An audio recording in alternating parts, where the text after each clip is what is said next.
Let's look at an example. The table below shows the results obtained by a student who performed an experiment to investigate how the extension of a spring varies with the applied force. So we will draw our graph and then answer each question accordingly. By analyzing the graph, determine the original length of the spring. Looking at our graph, we see here that the original length of the spring will be the length on our y-axis when the load is 0. In other words, this is our y-intercept value. So our y-intercept value here is 10 centimeters. The original length of the spring is 10 centimeters.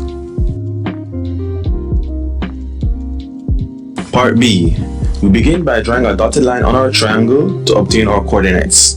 The lower left hand coordinate is 5, 22.5, and the upper right hand coordinate is 10, 35. We write down our formula and then we substitute our values. So we'll have 35 take away 22.5 divided by 10 take away 5. We simplify and we get our answer of 2.5 centimeters per Newton. Our units for our gradient are always the vertical axis unit divided by the horizontal axis unit. In this case, it is centimeters divided by newtons. That's how we get 2.5 centimeters per Newton. Part C. The spring constant will be the reciprocal of the gradient. In other words, K equals 1 over m. So 1 divided by 2.5 centimeters per Newton will give us 0.4 newtons per centimeters. When you divide by centimeters per Newton, those units will flip or reciprocate as it is called and become newtons per centimeter. Part D. How would the student know that in their experiment they had not taken the spring past its elastic limit? Well, when we look at our graph here, we can see that all the points that are taken line up in one straight line. Since they do not go off into a curve, then we know it was not taken past the elastic limit. As long as your line is a straight line, it will obey Hooke's law. Let's look at another example.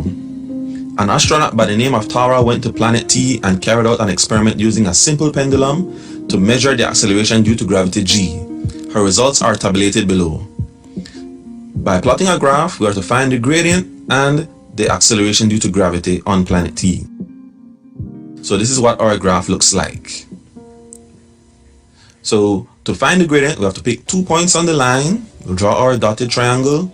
Those 2 points are 0.24, 0.20, which is just an approximation from this graph, and 1.20, 1.07. So we write down our formula, substitute our values, and we get 0.91 seconds per root meter. Again, be reminded that the units for our gradient are the vertical axis units divided by the horizontal axis units. So in this case, that is seconds divided by root meter. To find the value of gravity, we use the formula G equals to 4 pi squared over m squared. So we'll have 4 times 3.14 squared divided by 0.91 seconds per root meter squared. Working that out, we get 47.63 meters per second squared. The units here are very tricky. You have to keep in mind that this will be squared, so it becomes seconds squared over meters. When you square root meter, the square and the square root cancel out and you're left with just meters. And then since we're dividing by that, we have to reciprocate this unit, and that's how we get meters per second squared.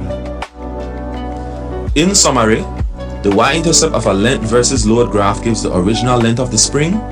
The unit of gradient is the y-axis unit divided by the x-axis unit.